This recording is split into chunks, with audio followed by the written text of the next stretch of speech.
কোথা থেকে করব? বসিরহাট থেকে এই ফুলের বিসর্জন আমরা দিতে শুরু করব। হবে তো নাকি ভাই? বসিরহাট আমরা ভাবছি, সার্ভে করেছে, আমাদের সার্ভে হয়েছে, আমাদের সার্ভে করেও আমাদের পক্ষেই এসেছে, আমরা ব্যাপকভাবে জিতছি। সেই জন্যই ভয় পেয়েছে, দেখবেন ভয় পেয়েছে, ভয় পেয়েছে, ভয় পেয়েছে।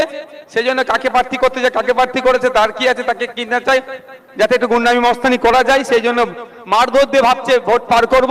তবে একটা কথা বলে রাখছি, 2021-এ কিন্তু নওশাদ সিদ্দিকীর কথা বলি, রাজনীতিতে নতুন ছিলাম, অনেক আমার কর্মীদের মারধর হয়েছে। এটা 2024, 3 বছর হলো কিছুটা হলো রাজনীতি বুঝেছি এই রাজনীতিদের কারবারিদের কাছ থেকে।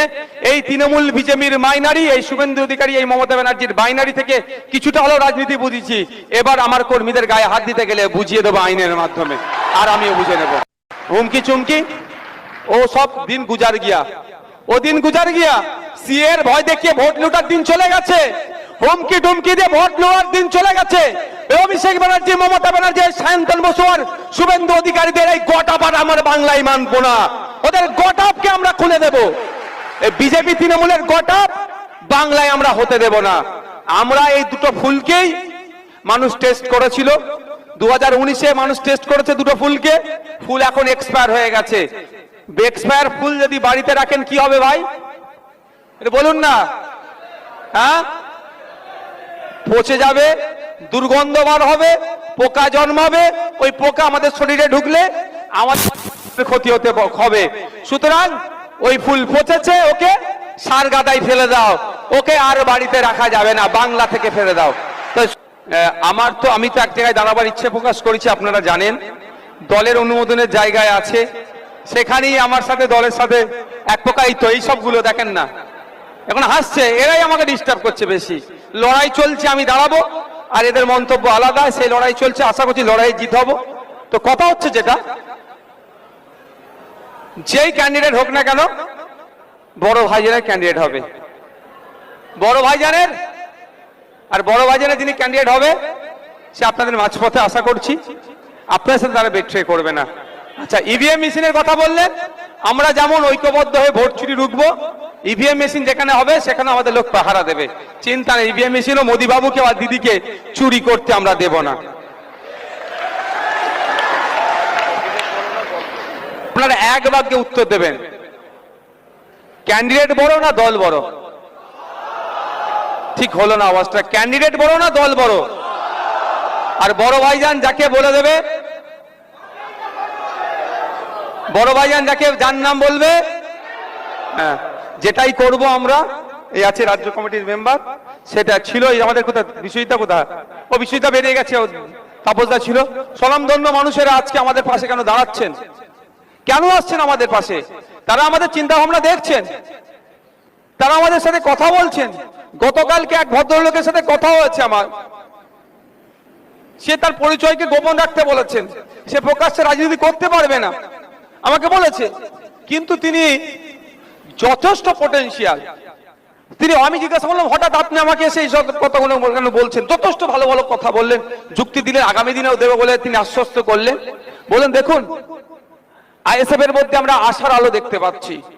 যে দুর্নীতিগ্রস্ত সমাজ ব্যবস্থা, যেখানে মায়েদের ইজ্জতে 500,000 টাকায় কেনার চেষ্টা করছে, রাত 12টা 10টার দিকে পার্টি অফিসে মা বোনেদেরকে নিয়ে যাওয়ার চেষ্টা হচ্ছে, বাপ ভাইদের জমি কেড়ে নেওয়া হচ্ছে। এক কথায়, পাড়াতে একটা বয়স্ক লোক কোনো অন্যায় করলে, বয়স্ক লোক হিসাবে সমস্যাকে সমাধান করে দিতে আসলে ওই শাসকের চাঙ্গা নেতাদের দ্বারা খিস্তি খাওয়ার ভয়ে তারা মুখ খুলছে না। এই সমাজ ব্যবস্থা, যে সমাজে যে একটা কুলসিত হয়ে গেছে, এই কুলসিত মুক্ত সমাজ ব্যবস্থা আমি দেখতে পাচ্ছি। আইএসএফ যদি এইভাবে চলে, আমাকে বলেছে কথাটা, যদি এখন যে চিন্তা ভাবনা নিয়ে চলছে, যদি এই চিন্তা ভাবনা নিয়ে চলে, তাহলে খুব তাড়াতাড়ি আমরা একটা দুর্নীতি মুক্ত সমাজ ব্যবস্থা পাবো। সেই জন্যই আপনার কাছে এসেছি। কিন্তু একটা কথা বলেছে, যদি এইভাবে চলে, এটা আমাদের মাথায় রাখতে হবে। আমরা আবেগে ভাসলে হবে না, আবেগে ভাসলে হবে না, বাস্তবের সাথে মিশে থাকতে হবে। মানুষ আমাদের ভোট দেবে ঠিক কথা, কিন্তু ভোটারদের কাছে আমাদের পৌঁছাতে হবে, তাদের কনফিডেন্স আনতে হবে, তাদেরকে বলতে হবে। এটা মাথায় যেন থাকে। মানুষ ভোট দেবে, জিতে যাবো, হয়ে হচ্ছে, এরকম না। এটা মাথায় থাকবে তো নাকি ভাই? তাহলে আজকের পর থেকে কে কোন দায়িত্বে আছে সে তো আছেই, আপনি একজন দায়িত্বশীল, আপনার দায়িত্ব সব থেকে বেশি হবে। সব থেকে বেশি কারা দায়িত্ব নেবেন হাত তুলুন তো। সব থেকে বেশি দায়িত্ব নেবেন কারা? তুমি দায়িত্ব নেবে না? সব থেকে বেশি দায়িত্ব নেবেন তো? আমরা সব থেকে বেশি দায়িত্ব নেবো তো? নিজেকে আমরা সব থেকে বেশি দায়িত্ব নেবো, মনে করবেন কি আমি নিজেকে আমরা সব থেকে বেশি দায়িত্ব নেবো, মনে করবেন কি আমি এখন দলের চেয়ারম্যান, আমি এখন দলের প্রেসিডেন্ট, জেলা প্রেসিডেন্ট, আমি এখন দলের সর্বোচ্চ নেত্রী, সর্বোচ্চ নেতা আমি, আমার দ্বারাই দলটাকে এগিয়ে নিয়ে যেতে হবে, আমাকে জিততে হবে, আমাকে দিনের শেষে জিততে হবে। সারা রাজ্যে কোথায় কি হচ্ছে দেখার দরকার নাই, আসুন ঐক্যবদ্ধ হয়, এই সিট থেকে বিজেপি এবং তৃণমূলকে পরাস্ত করি, আইএসএফ এর প্রার্থীকে জিতিয়ে পার্লামেন্টে পাঠাই। আমি কদিন লক্ষ্য করছি সোশ্যাল সাইডে কেউ আমাদের বিরুদ্ধে দুটো কথা বলার পরিবর্তে আমাদের ছেলেরা হয়তো আবেগে বশীভূত কিছু বলে ফেলছে।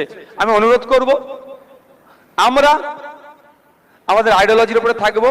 আমরা আমাদের লক্ষ্য হচ্ছে সোশ্যাল মিডিয়ায় কারো বিরুদ্ধে দুটো পোস্ট করা নয়, আমাদের লক্ষ্য হচ্ছে যে মানুষ বসিরহাটের খেতে পাচ্ছে না তার কিভাবে খাওয়ার ব্যবস্থা করব সেটা দেখার দায়িত্ব। সুতরাং ওই অবাঞ্ছিত মন্তব্যের জবাব অবাঞ্ছিত মন্তব্য দিয়ে করতে হবে, এতে আমি বিশ্বাসী নয়, আমি কর্মে বিশ্বাসী।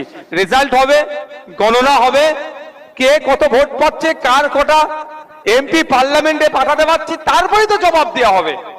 তো আমি বসিরহাট সাব ডিভিশন এই লোকসভার আমার কর্মীবৃন্দদের বলবো, ফেসবুক হোয়াটসঅ্যাপে আপনি আপনার পার্টি প্রচার করুন, আমাদের পার্টির প্রচার করুন, কিন্তু কেউ অবাঞ্ছিত মন্তব্য করছে তাতে সময় নষ্ট করার দরকার নেই। আপনার এলাকার 5টা ছেলে যাতে কর্মজীবী হয়, সরকারি চাকরি পায়, কিভাবে তার আন্দোলন যেটা করছি। একটা মা খেতে পাচ্ছে না, সন্দেশখালী দলিত আদিবাসী পিছিয়ে বর্গের মায়েদের প্রতি অত্যাচার হয়েছে, নাই কিভাবে পাবে, সন্দেশখালীর আওয়াজ কিভাবে পার্লামেন্টে যাবে, তার জন্য আমরা লেগে থাকি, তার হয়ে সময়টা দিই আমরা। আর হুমকি আমকা ও ভয় খাওয়ার দরকার নেই, বাঘ এখন বিড়াল হয়ে গেছে। ও বড় নেতা ছিল, ও তো 2 টাকার নেতা, ও বিড়াল হয়ে গেছে। ও অনেকের কথা শুনে আমি বলেছিলাম, আপনাদের খেয়াল আছে যে ও মিডিয়ার মাধ্যমে ও যদি চালাক হয় নিজে গিয়ে ধরা দিক, আর যদি বোকা হয় রাজ্য সরকারের হাতে ধরা দিয়ে যাবে, ও বিপদে পড়বে। বলেছিলাম না ভাই? বলেছিলাম তো। ওকে বলির বাঁকড়া করছে, ওর পুরো পরিবারটাকে আস্তে আস্তে ঢুকাবে। ও যাদের জন্য তোলাবাজি করলো, যাদের জন্য কাটমানি খেলো, যাদের জন্য হিংসা ছড়িয়েছিল, তারা দেখুন এখন বুক ফুলিয়ে কলার তুলে ঘুরছে। তো আপনার পাড়ার যে সমস্ত চারানার নেতারা এখন হই হই করছে, বলবেন শুধুমাত্র শাহজাহানকে ভরেনি, শাহজাহানের ভাই আলমগীরকেও ভরে দিয়েছে, এরপরে তোর পালা আসবে। ছাড়া কোন অংশে ছাড় হবে না। বিজেপি ভাই ভাইপো কাউকে ব্যাকআপ দিতে পারে, বিজেপি ভাই ভাইপো কাউকে ব্যাকআপ দিতে পারে, আমি রিপিট করছি, বিজেপি ভাই ভাইপো কাউকে ব্যাকআপ দিতে পারে, দিক। আইনের হাত কিন্তু অনেকটা লম্বা, আর বিজেপিও বেশি দিনের দিচ্ছে, যা করছেন 60 মেল করবেন। কি করবেন? কোন কাউকে শোনাতে হবে না, তার আগেই মেলটা করে দিয়ে বলবেন আমাকে অমুকজন হুমকি দিয়েছিল, তৃণমূলের অমুক পার্টির অমুক নেতা, তার নামে কমপ্লেনটা করে দেন। সহজ কথা, টু দা, একদম সহজ। সবার হাতে অ্যান্ড্রয়েড সেট আছে, মেল আইডি আছে, থানার মেলগুলো জেনে নেবেন যে যার থানার মেল আইডি কি আছে। আর প্রতিটা থানায় সোশ্যাল মিডিয়া চালানোর জন্য আমাদের একটা করে ছেলে আছে, একাধিক ছেলে আছে, তাদেরকে বলবেন কিছুই না, টু দা অমুক ওসিআইসি অমুক এমন, আমার নামেই আমার এই গ্রামের এই স্থায়ী বাসিন্দা, আমাকে অমুক লোক এই কথা বলেছে, তারপরে যা যা কথা বলেছে লিখে আপনি এর ব্যবস্থা করুন, করে মেল করে ছেড়ে দিন। আপনাদের আর কিচ্ছু কাজ করতে হবে না, এই কাজটা করতে থাকুন। তারপরে কোন বেটাকে এই মেলকে নিয়ে কোথায় নিয়ে যেতে হয় সেটা ভালো করে বুঝিয়ে দেবো। বড় বড় অফিসারকে টেনে নিয়ে যাচ্ছি কোর্টে, আর আপনার পাড়ার চালানার নেতা ভাবছেন কি ছাড় পেয়ে যাবে? আপনার পাড়ার চালানার নেতা কি ছাড় পেয়ে যাবে? কোনো কথা হবে না, মাথা তুলে চলুন। দুটো কথা বলে রাখি এই বিষয়ে, আইন কেউ হাতে নেবেন না, আর দ্বিতীয় কথা, গণতন্ত্রকে মান্যতা দিয়ে চলুন, বাকিটা বুঝে নেবেন নওশাদ সিদ্দিকী, আমার উপরে ছেড়ে দিন। আপনারা দেখেছেন আমাদের ছেলেদেরকে মিথ্যা কেসে জেলে রেখেছিল, আজকে আমি আইনের মাধ্যমে মার্ডার কেসে ফাঁসিয়েছিল, জামিন করে এসেছিলাম। ওদের বলেছিলাম আমাদের এই তো আমাদের উকিল সাহেবরা আছেন, আমাদের কি আয়েশা এ কোথায়, আমাদের ওই তো আমাদের বসে আছে, মিথ্যা কেসে দিয়েছিল। ওনার যখন বক্তব্যটা দেখলাম আমি একটুখানি প্রথমে একটু নার্ভাস ফিল করছিলাম, স্বাভাবিকভাবে একজন মহিলা আবার সংরক্ষিত এলাকার পরিবার থেকে যাচ্ছে, ভয় পাবে না তো? ওরে বাবা, সত্যি বলছি, যখন ওনার বাইকটা দেখলাম আমার মন চাওড়া, আমি তা কোনো ব্যাপার নেই, হ্যাঁ সিরিয়াস বলছি। আমি একটু ভয় পাচ্ছিলাম যে মনে মনে যে নিল, ভয় পেয়ে যাবে না তো, দল ছেড়ে পালাবে না তো আবার।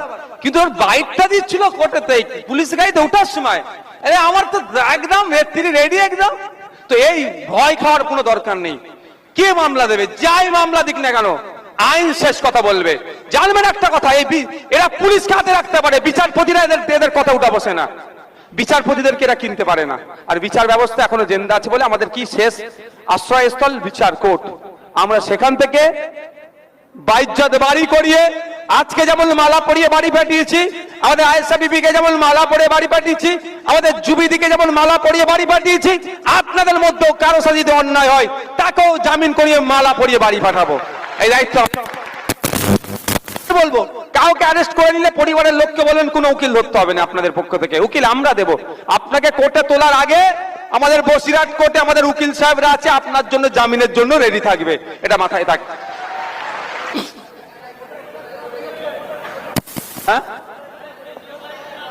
তো তো আর আপনারা একটা জিনিস নিয়ে একদম ভাববেন না কে প্রার্থী হচ্ছে আর কবে ঘোষণা হচ্ছে, ওটা আমাদের দায়িত্ব, আমাদেরকে ছেড়ে দেন, ওই দায়িত্বটা আমাদেরকে দিয়ে দেন। কিন্তু আপনারা আজ থেকে কি করবেন, দায়িত্ব নিয়ে বাড়িতে বাড়িতে চলে যান। আজকে সন্ধ্যার মধ্যে কজনকে আপনি বুঝাতে পারেন সেটাই আপনি নোট করুন খাতাতে, নিজের কাজ। আপনি কজনকে বুঝাতে পারলাম?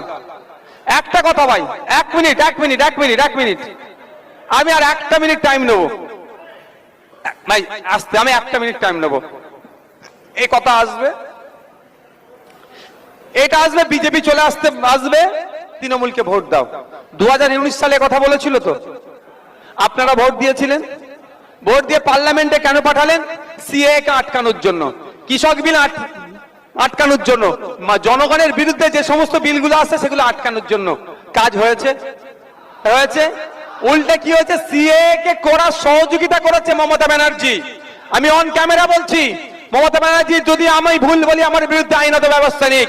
পশ্চিমবাংলার সিএ হোক মমতা ব্যানার্জি সর্বপ্রথম চেয়েছে। তারপরে বলি তো এই নির্বাচনে ওই ধরনের কথা বলবে, কোন কথাই কান দেওয়ার দরকার নেই।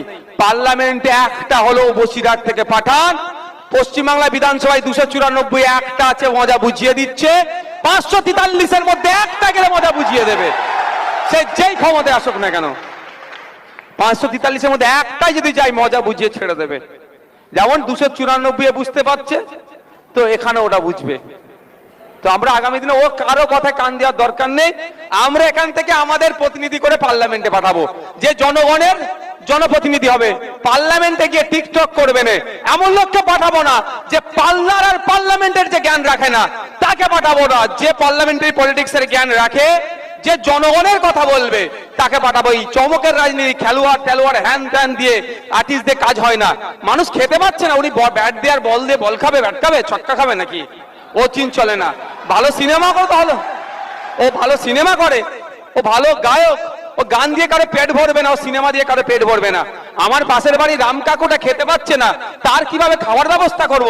আমার পাশের বাড়ি আমজেদের চাকরি হচ্ছে না, চাকরির কিভাবে ব্যবস্থা করব? আমার পাশের বাড়ি থমাসের কিভাবে কাঁচা বাড়িটা পাকা হবে, তার লড়াই আমাদেরকে করতে হবে। ওই ক্রিকেটারের গায়ক চমক দিয়ে হবে না। মাটির সাথে যে মিশে আছে তাকে আমরা তুলে পার্লামেন্টে পাঠাবো, আমাদের লোককে আমরা পাঠাবো। আমরা কাকে পাঠিয়েছিলাম বলবেন? আমরা কাকে পাঠিয়েছিলাম? আর একটা সংখ্যক মানুষ ভাবছে বিজেপির বিরুদ্ধে, বিজেপির কাছ থেকে বাঁচতে গেলে তৃণমূলকে ভোট দিতে হবে বলে ভোটটা কাকে দিয়েছিলাম আমরা? কাকে? যিনি